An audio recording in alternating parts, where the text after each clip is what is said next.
All right. It's a road game, but we're here. Preston Bull, Tyler Adams, Unadvised here on the Sports Animal YouTube, Facebook, wherever you get your podcast. As you might see, we are not in our normal setups right now. I am currently in the Sports Animal Studios. Teabag is on babysitting duty at the moment. I'm so sorry if I'm not on camera right now. I'm trying to log into the Amazon over here so we can watch some football. Got to get the game going. So we've got that game. We'll figure this out after the show. We've got the Bills and the Dolphins coming up here shortly. We also have Oklahoma State taking on Tulsa tomorrow evening, and then Oklahoma, of course, hosting Auburn here on Saturday afternoon in Norman. Let's start off with the biggest story of the day, though, Teabag. You being called a potential sissy, amongst other things, because you have made a bet that if Oklahoma State got blown out by Oregon by like 60 points or more, you would eat your hat. And the ultimate Jim Traber is going to hold you to that. Okay, so I wasn't on Twitter all day because I went home, I took a nap, and I woke up and I came over here and started babysitting my cousins, and so I just haven't been on Twitter, and so I just checked Twitter for like the first time, and I see just my mention just absolutely blown up. Like, what the hell? Okay, so number one, Preston, were you listening to the radio? Were you like producing when this happened? Like, do you know what was said? I was driving back from a remote, so I was listening during this time. And Jim just was talking about, obviously, you saying that there's no way that Oklahoma State will lose by 60 to Oregon. And Jim basically, obviously, going on saying that he was right. But also saying that you now have to eat your hat, and he's going to hold you to that because he once had to stand on the street corner in a Dallas Cowboys cheerleader uniform because he said something stupid one time on the radio. So he was going to make sure that you were held to it and you were going to eat your hat. A few things here. Number one, I have been planning on eating the hat. I told Trevor, I said, we're going to do it on the pregame show for Tulsa. We haven't gotten to the pregame show to Tulsa. Tomorrow. Yes. And I have not once even remotely hinted at backing out. Not once have I've been like, yeah, you're right. Like, I'm going to do it. I think he just was, it's kind of been 0 dark 30 since, and he was wanting to make sure you weren't trying to back out. I don't think he ever uttered the words you were going to back out, but he was just going to make sure that you were going to, as it looks like we've lost Teabag, so we'll keep it here. But yes, Teabag, looks like we got him back. Sorry, I was a spam call completely booted me off. It's our local congresswoman that represents Oklahoma City trying to call me right now. I wonder what she wants. I'm sure it's not a spam for some money. Okay. Anyway, last thing I heard you said, I think Jim wants. No, I think Jim just wants to make sure that you go through with your bet that you said on air. I'm going to. I've never once hinted I'm not. Secondly, this is not Jim and I's bet. Jim did not make this bet with me. This is me and Gideon's bet. We have the audio. There is evidence out there. We have proof, and I will make sure we have the proof tomorrow that this is me and Gideon's bet. Jim was not involved in this conversation at all. This was an off-air conversation that we then, when we came back from break, Gideon was like, by the way, off-air, me and Teabag made a bet that if OSU lost by 60, I asked if he'd eat his hat, and he told me he would take a bite of his hat, because that's what I told Gideon's, a bite of my hat. And so what I'm going to do, I have an old hat that I don't really wear anymore, so I'm going to cut a piece out of it. Oh, hang on. Before Jim offered to pay for the hat, so, maybe sneak that in there as well. Okay. Yeah, that's valuable information. Thank you, Preston. Because maybe we can buy a really cool and hat we can run the tape on that as well, because he did offer to buy the hat. So okay, so maybe we just I tell him the hat's like $100. We can like a $10 hat, pocket 90. That'd be good. But what I'm gonna do, I'm gonna get a hat, and I'm gonna get I'm gonna bite off probably a piece about like that big. I think that's a fair bite. Yeah. and then I'm gonna bring scissors or something, or go to Joe's and cut it up. I'm gonna cut up into little mini pieces, and our guy Tim, he always hits us up with Joe's cheese fries. So and so I'm gonna put them on some cheese fries. I'm gonna eat it with some cheese fries instead of like the bacon crumbles or whatever. You can just use with your hat. Yes, that's what we're doing. So that's the plan. So yeah, like Jim, the plan this whole time has been to do it Friday. And I don't know. I just feel like people are like, "Oh, is he trying to sissy out of the bed?" It's like I haven't talked to Jim in a week. I've never tried to sissy out of this. So yeah, I'm glad we got that cleared up. By the way, bets with Gideon, and you'll learn this, are a dark place to go because now I am on the hook. If Oklahoma basketball wins the national championship under Porter Moser, I have to get a self-portrait of Porter Moser tattooed on my back. So it's a tough place to be. So just check yourself before you go too far betting Gideon anything. He'll catch you at your most. You go outside, puppy. You go outside. Did you hear the dog barking? Yeah. Oh, she just wants to take out now. This. It's a great behind the scenes. Here. I'm over here. I'm over here with a 2-year-old dog, two 10-year-old twins, and an 8-year-old, all boys. Oh, great! And so, yeah, I told him this is a very important work meeting I have. Do not bother me under any circumstance. Go play your video games for a little bit, and then you that's what they're playing Minecraft. They're literally playing Minecraft. But yes, Gideon will catch you in your most vulnerable moment. Yeah, and like whenever you're down in the dumps, or like you're standing your ground on a take. Yeah, Gideon will just then pull up the most absurd bet that he could think of at that moment. And then brother, I guess I will. Thunder road games are a dark place to be in this studio because it's constant bets. I can't tell you how many times it has been wagered as that someone dress up as a Scooby-Doo character for the next Thunder home game, and they have to go to the game dressed as a Scooby-Doo character. I believe, I don't know if you know Bobby Thompson, who used to do the Thunder. Yeah. He was on the hook for dressing up, I believe, as Velma for a Thunder game. That bet did not pay though, so he didn't have to do that. And multiple times Gideon has been on the hook for going dressed as Fred to a Thunder game. So it's a bad spot to be. You don't want to bet Gideon Hamilton anything. I always just tell him no, except for one time when I did, and now I might have to get a back tattoo at one point, but I still don't think that'll happen. Richard on Facebook. Yeah. So who's eating a hat tomorrow? That would be Tyler's Takes teabag. A bite of a hat. A bite of a hat. He's not eating the whole hat because that might have. What do they say when you eat the bubble gum, it stays in your stomach for like 10 years or something like that, or eat a watermelon seed and you grow a watermelon. I've been advised to not eat a full hat. I've been advised to not do that. It could be worse. You could be sitting around eating dog poop, right? I think a hat is a little bit better. Yeah, it's gonna be cut up too. It's gonna be cut up where I can actually swallow it. Like it'll probably be like little strands. So my body should be able to pass it at some point. Sorry, I'm trying to read the comments. I'm so far away. Q-Tip says Bobby is Velma. I can't see the emoji, but I'll agree with you, Q-Tip. So let's get into football now. I mean, we've got the semantics out of the way, right? Let's get into football. Oklahoma State taking on Tulsa. There's no way they lose to Tulsa, right? You're mean, Preston. You're mean. Because you and I know damn well there's a chance they could lose to Tulsa. Oh, 100%, yeah. This is what I've said. Like, I'm not going to sit here. I'm not going to make any bets in this game. I've said stay away from the line altogether. I wouldn't bet either side.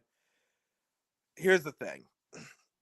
I still don't think we know how bad this team is yet. Like, obviously, they just lost 69-3, and they looked pathetic.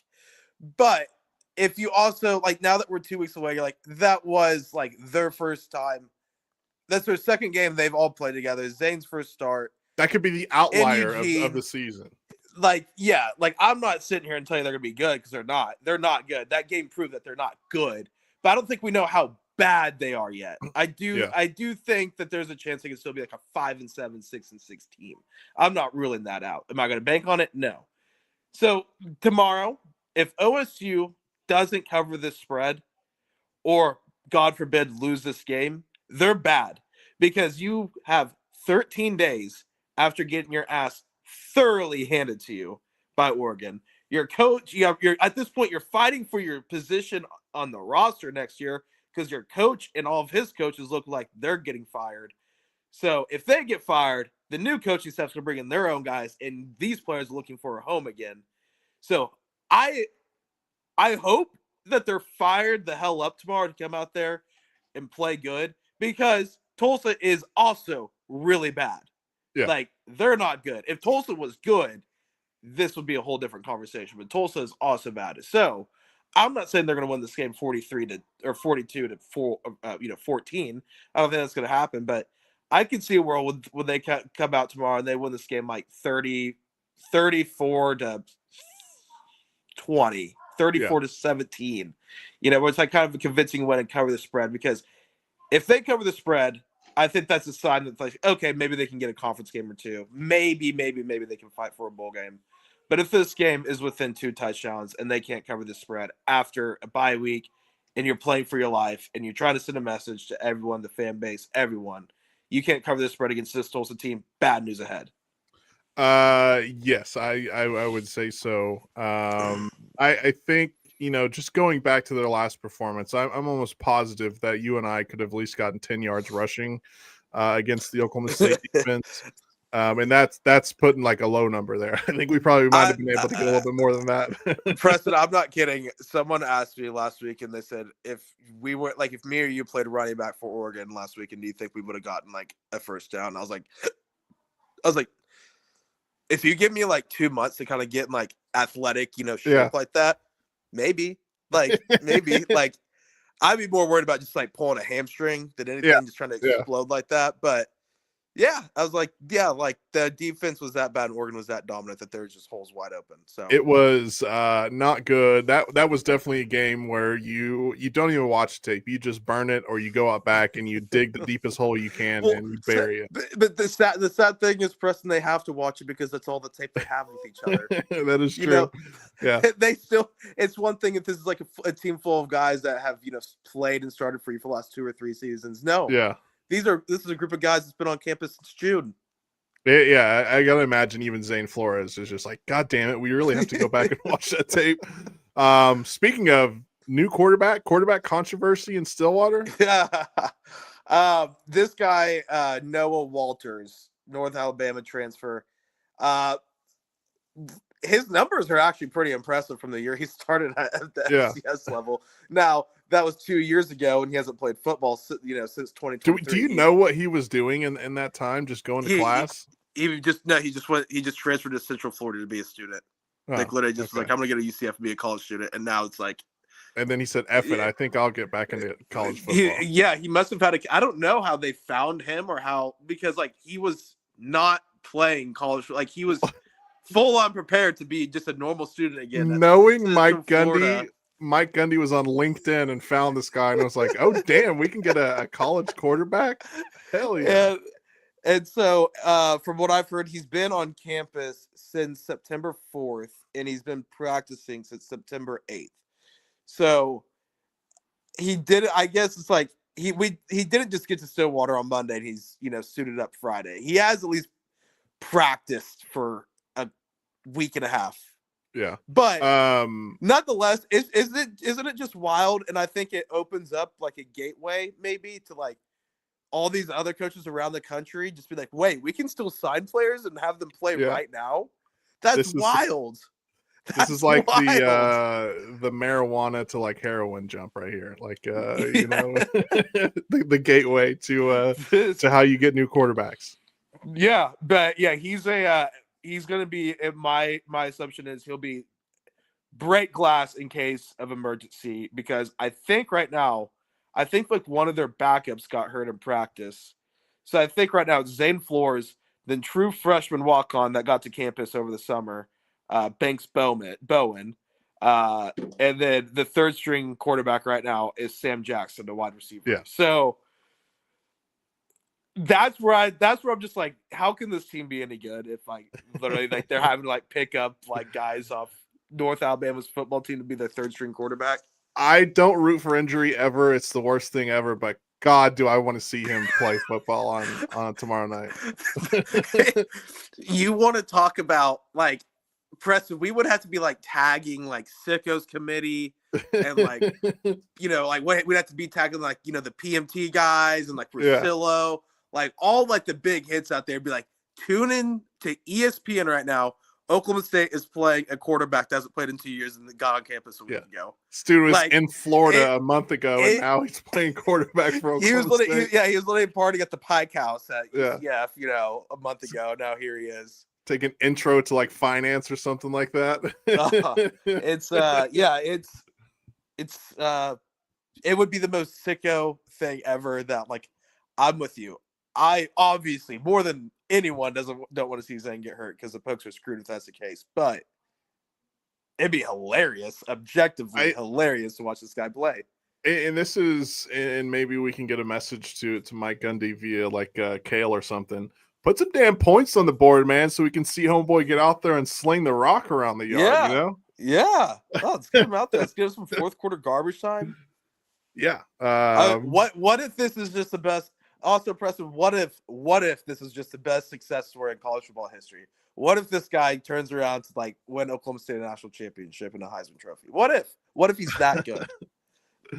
I will eat a piece of a hat too. I'll say that if that happens. If that happens, I'll eat the couch I'm sitting on now. I'll buy this couch from my aunt and eat it. The whole thing, one sitting. Mark it down. Happens. Mark it down. Mark it down. I'm trying to think anything else from this game. Not much really, to be honest, off the top of my head. We're gonna find out if OSU is the good kind of suck or the really bad kind of suck tomorrow. Which that'll be fun. That'll be fun. We'll wait. Cannot wait. I did want to read one of Harry's comments here. His worst look: Jackson Arnold winning in Norman as Auburn quarterback, or Tulsa winning in Stillwater. That's easy. It's Tulsa winning in Stillwater. Yeah. I mean, Jackson Arnold is on an Auburn team that's still a good football team. I think OU fans would probably be like more like sick to their stomach if that were. Well, yeah. But like, because like OSU fans are like semi-bracing for Tulsa to win. Oh, yeah. I mean, OSU fans are wanting Tulsa to win. What are you talking about? But yeah, like if OSU loses to Tulsa tomorrow, that's when you have like everyone around the country, like on every national college football podcast, whether it's the On Three guys like Andy Staples and Ari, or Cover 3 podcast, or Unnecessary Roughness, whichever podcast you're thinking of. That's the podcast where they're like, at the end of the podcast, they spend the last 10 minutes talking about, hey, by the way, Mike Gundy lost to Tulsa at home today. Yeah. Like, should I fire him tonight? That's like the kind of loss this would be. Like the last subject on the podcast, like, did you guys see this, by the way? And they spend 10 minutes talking about it. And it's just like, Yeah, no, I'm with you. All right, now as far as Auburn coming into town to take on the Sooners, this line started at 4.5. Mm-hmm. It's all the way up to 7.5 now, depending on where you get your lines. Sorry. And this feels like a game where if Oklahoma takes away the run, or at least tries to, and makes Jackson Arnold, throw the ball, I think that's good for Oklahoma. Yes. The line movement,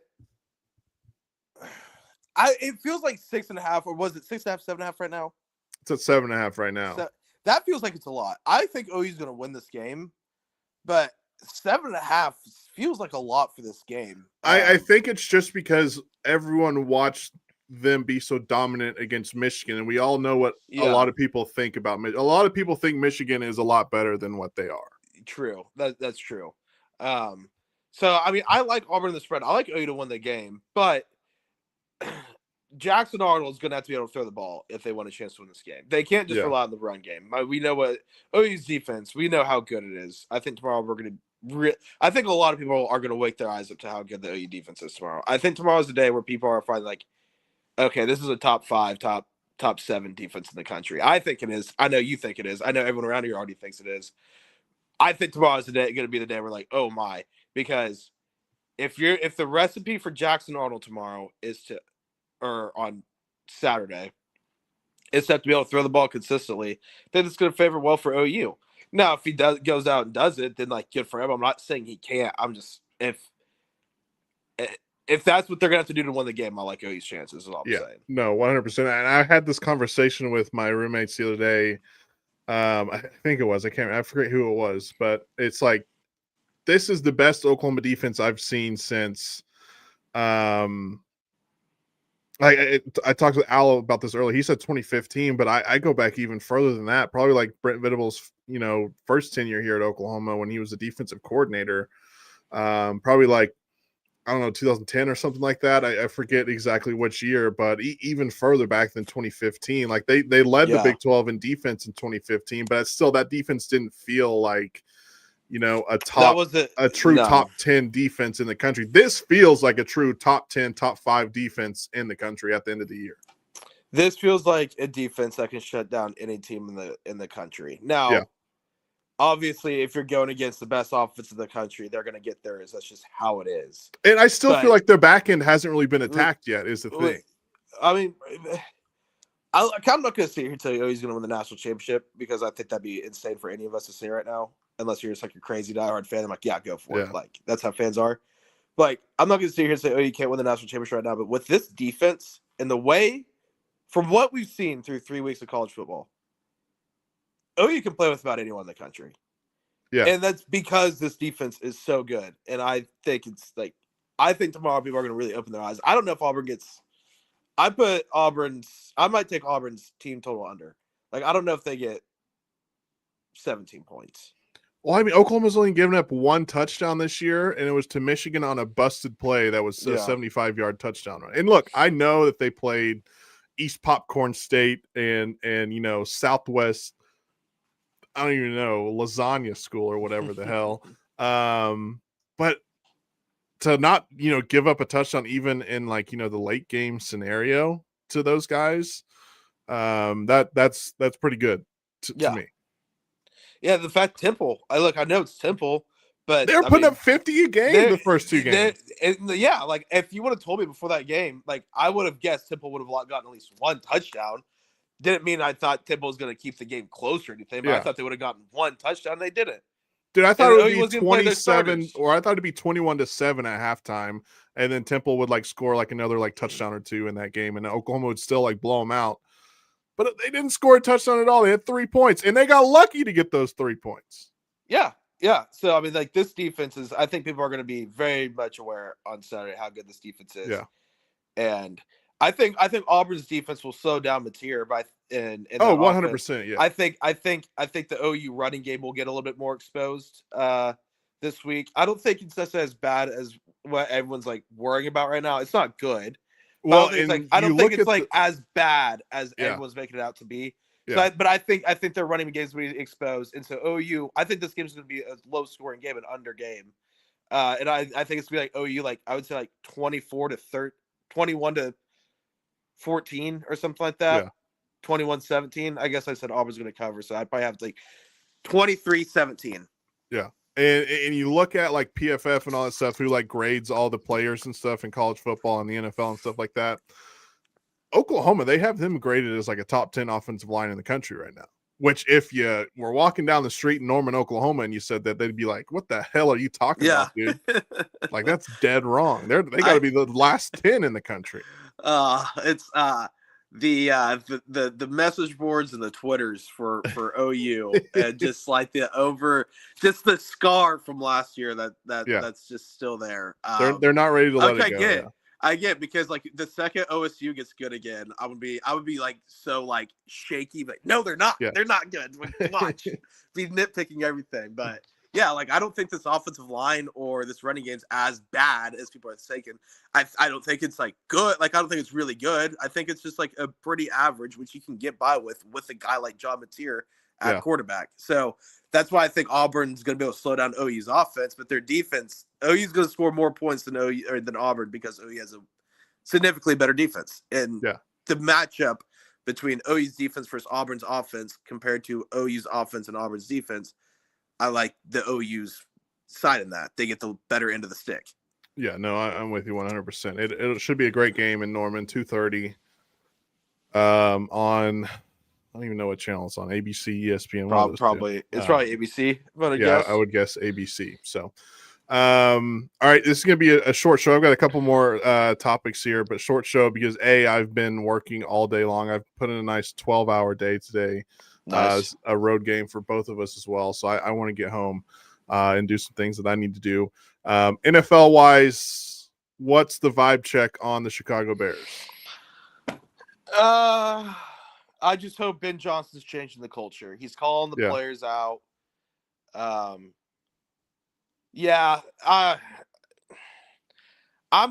given up on the season, obviously. I'm giving up on Caleb, but I'm believing in Ben Johnson for some weird reason. I listened to his press conference the other day. I'm like, this guy's gonna be able to turn around this franchise somehow, some way. So that's where I'm at. Like, I've given up on everything else, but Ben Johnson, whenever he talks, I listen, and I like what he has to say. Someone in the chat said touchdown Ollie. I don't know if that is true or not. I'll have to go and let's go. I'm check not logged into Amazon real right now. quick. I can get that real quick. As far as myself, Ollie Gordon did score. So shout out to Ollie Gordon. Shout out him. As far as me in the NFL, teabag, it's literally the quite opposite. I feel like I'm screaming from the mountaintops. I feel like I'm better than everyone else. I feel that my opinion matters more than other people when it comes to the NFL because my team is 2-0, winning 2 division games. You're better than all of us. I just feel that way, and I feel that right now through 2 weeks, if they had to pick an NFL MVP, his name would be Justin Herbert. Yeah, I mean that's it's hard to argue right now. I'm a hardball guy. I like the Chargers. I want to root for the Chargers. I do, but then I just remember just like the Gideon Hamilton that's also inside of Preston Pool that just likes to stick and poke at me. Yeah, when my teams are down. So I'm rooting for Jim Harbaugh. I'm not rooting for Preston, but congrats. Okay, that's fair enough. And you have my AFC. Let's see. One last thing. You have 2 options. You get 1 weekend either in Starkville, Mississippi or Miami, Florida. You can either go to the Biscuits and Gravy Wrestling at the strip club in Starkville, or you can go hang out with former adult actress at a tailgate in Miami by the name of Abella Danger. Which one are you picking? I mean, that's a bonk either way. I'm gonna go to the Biscuits and Gravy Wrestling. You're a man of culture. That's what I like. Yeah, because I feel like if I'm gonna tailgate Miami with a Bella Danger, I'm probably hanging out with a bunch of like weirdos, like a bunch of just like coke addicts and stuff like that. Coke addict, horny guys that just all think they have a chance. But yeah, I'm gonna go down south and get to the Biscuits and Gravy Wrestling. That sounds like a hell of a time. Yes, Biscuits and Gravy Wrestling in Starkville, Mississippi. Look, they win 3 games to start a season. They're like, to hell with it. We're gonna do Biscuits too. The vibes are gonna be insanely high. Yeah. I mean, they're high in Miami, but that's Miami fan. You don't feel the pulse of culture on Miami like you would at Starkville. By the way, I mean also gravy. I mean, it's good on everything, right? So I mean, come on. So. All right, that's gonna do it. Is it sausage gravy? That's an important part. I'm sure there'll be a lot of sausage in the room. Yeah, you gotta get that. The funny thing is, they put a flyer out on social media with 2 of the hottest chicks you'll see, and then someone was like, "Yeah, those are definitely not the chicks that are going to show up for Biscuits and Gravy Wrestling." So the talent might not be there, but damn it, Biscuits and Gravy Wrestling sounds like a hell of a time.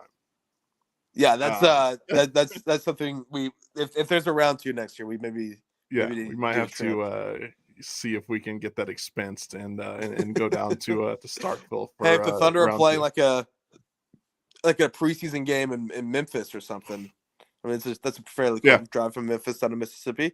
Yeah, we could do that. Yeah, we could do that. I mean, the boss would understand. Yeah, Possibly next no. We'll just call Presti and just go on the team Yeah. point. What if we did roll up with the Thunder team to biscuits and gravy wrestling?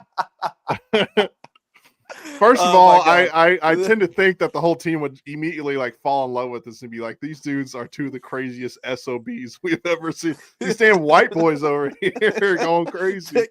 And just imagine the legends we would be in Starkville if we just rolled up to that event with like the entire Oklahoma City Thunder team. Like they just look over, it's just like Shea Gilgeous-Alexander right there. They're like, got the Larry O'Brien in the tub with all the gravy and the women. Yeah.